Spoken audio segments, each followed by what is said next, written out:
সাবেক প্রধানমন্ত্রী শেখ হাসিনার সঙ্গে বিস্ফোরক মামলার আসামি আব্দুস সাত্তারকে ঘিরে শুরু হয়েছে রাজশাহী রাজনৈতিক অঙ্গনে তীব্র সমালোচনার ঝড়। সম্প্রতি সময়ে তিনি রাজশাহী পুঠিয়া দুর্গাপুর আসনে বিএনপির মনোনয়ন পেতে নির্বাচনী প্রচারণা শুরু করেছেন। স্থানীয়রা জানান, আওয়ামী লীগ সরকারের আস্থাভাজন আব্দুস সাত্তার ৫ আগস্টের পর দল বদল করে নিজেকে বিএনপি নেতা হিসেবে পরিচয় দিতে শুরু করেন। এই ঘটনায় এলাকায় বিএনপির ত্যাগী নেতাকর্মীদের মধ্যে চরম ক্ষোভ ও অসন্তোষের সৃষ্টি হয়েছে।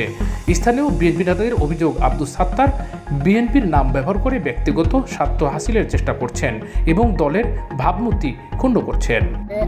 আওয়ামী লীগ নেতা আব্দুস সাত্তার বিভিন্ন এমপি মন্ত্রী চেয়ারম্যান উপজেলা পর্যায়ের ভোটে অর্থ দিয়ে যাদেরকে পাশ করিয়েছে, তাদের ছত্রছায়া থেকে কোটি কোটি টাকা ব্যবসা করে অবৈধ টাকা ইনকাম করেছে।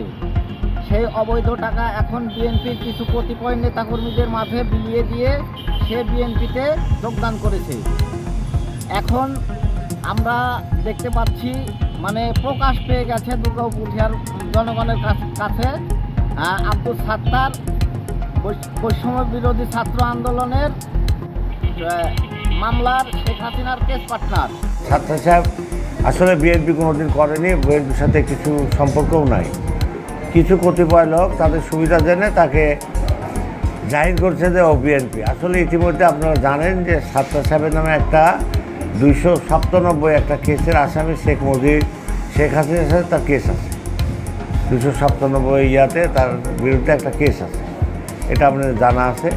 এবং কিছু কিছু মহল যারা দুর্গাপুরে বলছে, তারা এর আগে সাত্তার সাহেবের এগেনস্টে স্টেটমেন্ট দিচ্ছে, এখন আবার সাত্তার সাহেবের পক্ষে যে এটা কী বিষয় আপনারা নিজেরা বুঝেন, আমরাও বুঝি, দেশের মানুষও বুঝে।